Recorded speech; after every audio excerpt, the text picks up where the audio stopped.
আমি আমার লিখিত বক্তব্য শুরুর পূর্বে আমি কৃতজ্ঞতা জ্ঞাপন করছি এদেশের আমাদের এই শিক্ষক 14 লক্ষ শিক্ষক আছেন,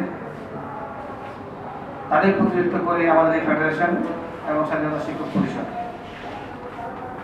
আমি গত 11 জাতীয় সংসদ নির্বাচনে আমি ব্রাহ্মণবাড়িয়া 244, জাতীয় 244, ব্রাহ্মণবাড়িয়া 2 শহরের আশুগঞ্জ নির্বাচনী এলাকায় আওয়ামী লীগের মনোনীত প্রার্থী হিসাবে আমি মনোনয়ন পেয়েছিলাম এবং আমি বিপুল ভোটে সাবেক 2 বার এমপিকে পরাজিত করে আমি এমপি নির্বাচিত হয়েছিলাম। দ্বাদশ নির্বাচনেও আমি দলীয় মনোনয়ন পেয়েছিলাম।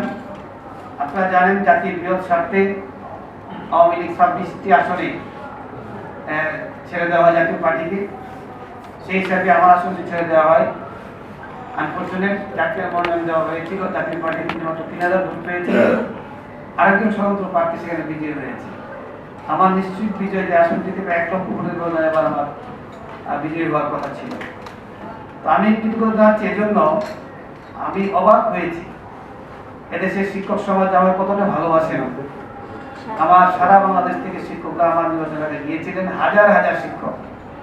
শিক্ষাক্রাম থেকে তেতুলিয়া শিক্ষকরা সেখানে গিয়েছিলেন, তারা ঘরে ঘরে গিয়ে ভোট প্রার্থনা করেছেন আমার জন্য এবং তাদের এই শিক্ষকদের ভোট চাওয়ার বিষয়টি আমার এলাকা সহ জাতীয়ভাবে ব্যাপকভাবে এটা কিন্তু প্রচারিত হয়েছে আপনাদের মিডিয়ার মাধ্যমে।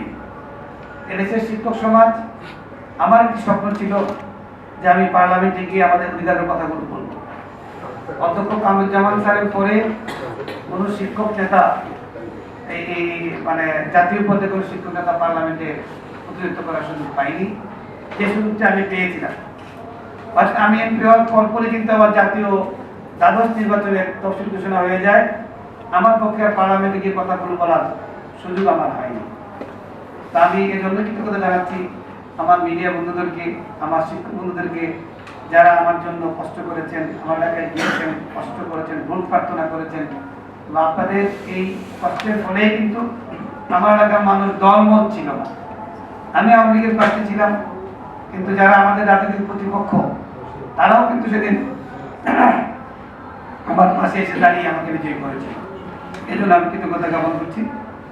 সেই সাথে আমি গভীর সমবেদনা এবং সুখ প্রকাশ করছি যে আজকে আমাদের জাতীয় সংসদের সম্মানিত সদস্য, সাবেক মৎস্য প্রতিমন্ত্রী জনাব আব্দুল হাই, যিনি আমাদের এই স্বাধীনতা শিক্ষক পরিষদ পরিবারের সদস্য ছিলেন।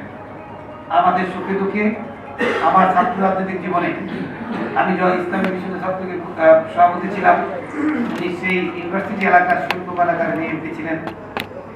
তিনি আমাদের সুখে দুঃখে আমাদের পাশে ছিলেন। পরবর্তী সময়ে আমাদের শাসকের বিভিন্ন প্রোগ্রামে তিনি আসতেন, আমাদের জন্য তিনি কাজ করতেন, সরকার পক্ষ হয়ে তিনি কাজ করেছেন।